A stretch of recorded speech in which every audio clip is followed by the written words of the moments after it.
Hi, my name is Ashlyn Warren, and this is a presentation on neurofeedback transmission and its treatment on ADHD. It is entitled Neurofeedback, an Everlasting Treatment for Attention Deficits Hyperactive Disorder. Can neurofeedback teach students who suffer with ADHD to focus better in educational settings?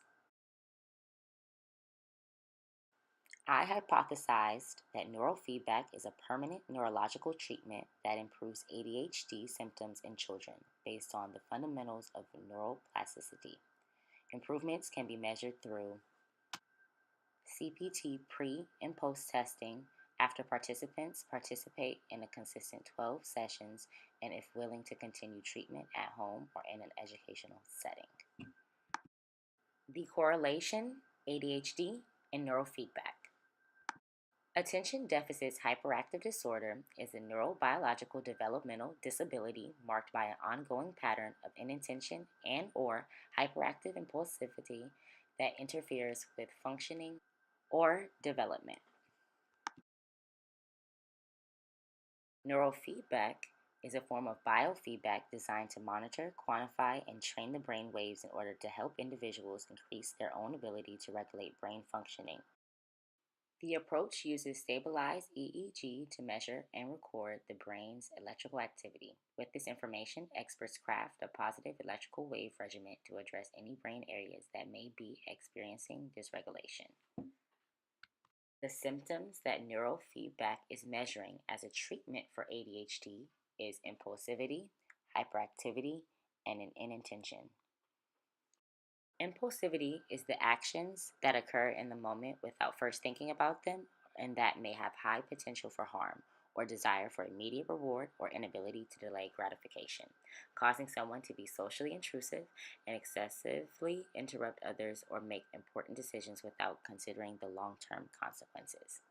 Hyperactivity is a person who seems to move about constantly, excessively, fidgets, taps, or talks, including in situations in which it is not appropriate. Inattention is when someone wanders off during tasks, lacks persistence, has difficulty sustaining focus, and is disorganized. The reason why neurofeedback is such a great treatment option for ADHD is that it aims to acquire self-control over the brain activity patterns, resulting in the secretion of the necessary brain waves to implement self-regulated daily skills. The specific type of neurofeedback used in cases of ADHD are EEG neurofeedback. In these cases, neurofeedback is designed to change the specific types of EEG activity with the goal of enhancing beta activity while depressing theta activity. Physicians call this theta versus beta training.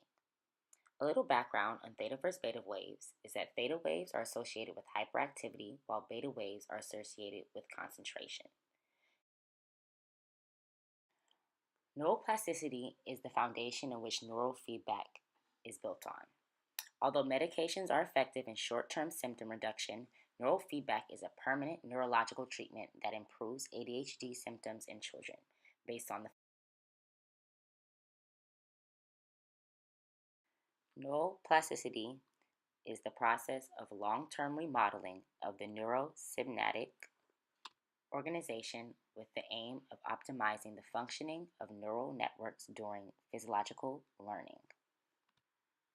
This means as participants continue their treatment at home or with a physician, their brain will continue to train itself little by little and long term overall to maintain focus by distributing the necessary brain waves it takes to do so. Next, I'll be showing an informational video on the processes of neurofeedback. This is an EEG cap. It's a collection of electrodes that are placed on your head. These electrodes simply read the neuron activity in the brain. There's nothing going to the brain in any way, shape, or form. The electrodes only read signals and send them to the computer. The signals are then amplified so that they can be understood by the neurofeedback computer program. The program receives the signals and makes sense out of it. It shows the EEG signals on a graph display, where it can be analyzed.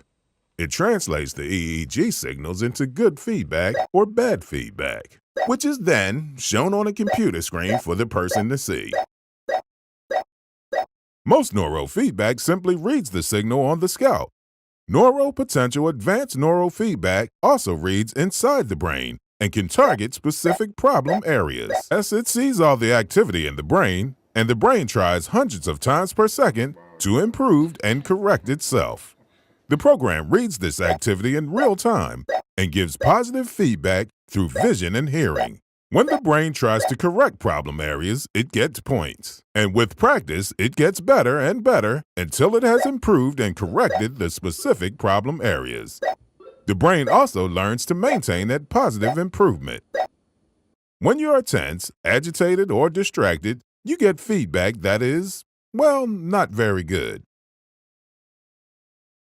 The more focused, relaxed, and positive your brain is, the better reading the computer gets, which helps the brain correct its potential. Advanced neurofeedback technology reads the inside of your brain. Therefore, it can find and target your specific problem areas. At Neural Potential, we first measure your current brain activity and map it. Then we customize your program. Once your brain learns to correct the problem area, it will maintain it, just as your brain learns how to ride a bike. It can maintain and remember it, even though you haven't ridden for a long time. Not only will you feel a dramatic change, we also provide you with proof that you're improving with detailed evidence-based pre- and post-training reports. The method for my experiment consisted of participants, materials, and procedures.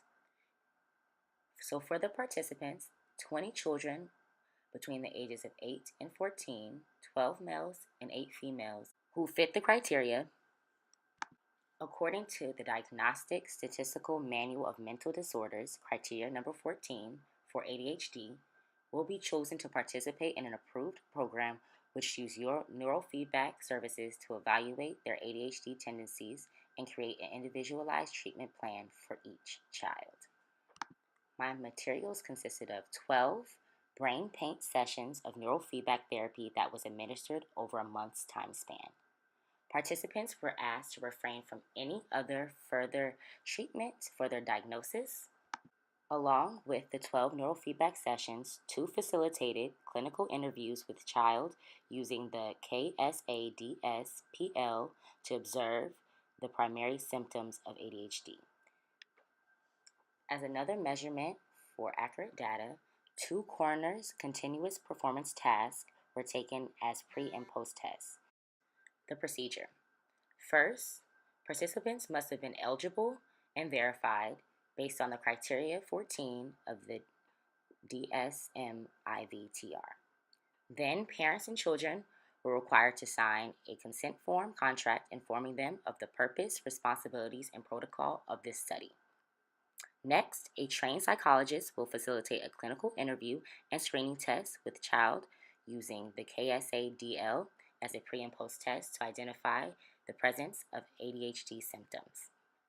2 coroner's tests consist of unstructured interviews that divulge the reason, context, and triggers behind some ADHD symptoms. This demonstrates the improvements and progression when assessing the results of the treatment plan. Electrodes will be wired to the supraorbital or parietal regions and transmit increased levels of beta waves while suppressing theta waves. Neurofeedback consists of theta-beta training to increase beta associated with concentration and decrease theta associated with hyperactivity. Brain paint neurofeedback assess the neutrality and balance of the EEG activity in brain absent of ADHD or to improve the intention and reduction of impulsivity. Each child's individual ADHD symptoms and baseline continuous performance task data will be input into BrainPaint to create an individualized beta and theta SMR protocol. During neurofeedback, children receive feedback within 250 ns of target brainwaves via visual and auditory stimuli. After completion, children will take an additional CPT to assess the presence of ADHD symptoms. Analysis. The goal of this experiment is to reduce ADHD symptoms such as inattentiveness, impulsivity, and alertness by using theta-beta training through neurofeedback to create EEG balance in the brain.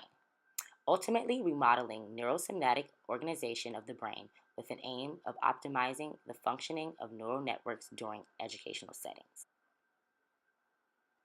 The CPT post and pre-test will provide further factual data ensuring the improvement/progress in the participants' ability to gather focus after neurofeedback sessions. The flexibility that neurofeedback provides makes it efficient and accessible for those who wish to participate in further neurofeedback treatment in outpatient settings. It makes it available.